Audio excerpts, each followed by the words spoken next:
So balancing your work situation with treatment, fertility treatment, is not easy. It can vary enormously. There are some people who are really fortunate that they have a boss who understands. Maybe their boss has been through fertility treatment themselves, or their wife has, if it's a man. And so they've got a real understanding of what it involves, what it entails, how difficult it is, how time consuming, how kind of difficult it is to predict sometimes what time needs to be off when.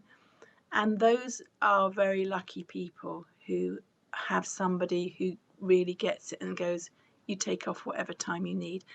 The stress on them in that respect is minimal. However, there are others who are not so lucky.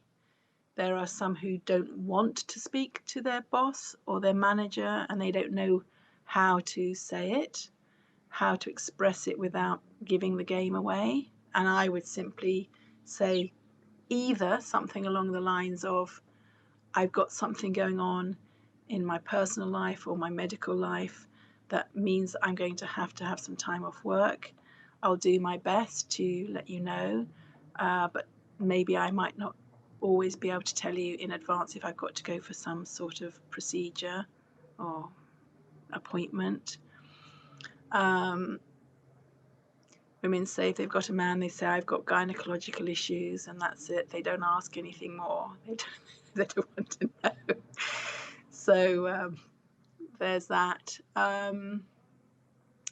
But the truth is that it is an incredibly stressful part of the whole thing, because we all have appointments, we all have commitments, we all have hours that we have to do, we have contracts, which we have to fulfill, we have targets to reach, whatever it is that's going on. And going through treatment is difficult, and also going through the consequences of either a failed treatment or wanting to be off work for 2 weeks during the 2-week wait, or even worse, if you were to get pregnant and then miscarry sometime later. It can involve quite a lot of time off work, and you might be the sort of person that never hardly has time off work for anything. And so all of a sudden there you are, being a bit unreliable and a bit sporadic in your attendance or your, what you're doing, and having to make lots of rearrangements of things, and oh my goodness me. So it's something that a lot of people talk to me about, is managing this, how to manage it best and what to do. Some people just take a lot of their annual leave, which is tragic. We shouldn't have to take annual leave in order to have to recover from a failed cycle and the distress of that. But some companies are not very supportive or empathic, or have very little understanding about what it all means to be going through what you're going through. So it's tricky, and I guess talking to someone is always helpful, that who might help you navigate your way through that, and work your way through how best to manage all the time off, because sometimes it can go on over a long period of time.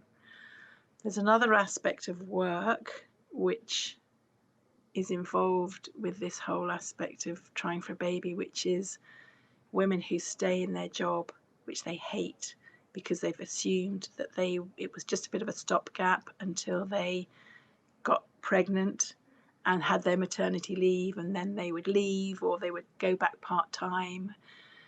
And so they find themselves staying in jobs which they hate, and they don't like their boss, or they're very unhappy, and all their colleagues are going on maternity leave all around them. And especially if maybe a woman's had a miscarriage and she would have been on maternity leave, or if the treatment she'd had worked, she would now be on maternity leave with her friend or with her colleague. And so that's really tough, to have to A, witness everyone else going on the maternity leave you wish you were on, and B, having to stay.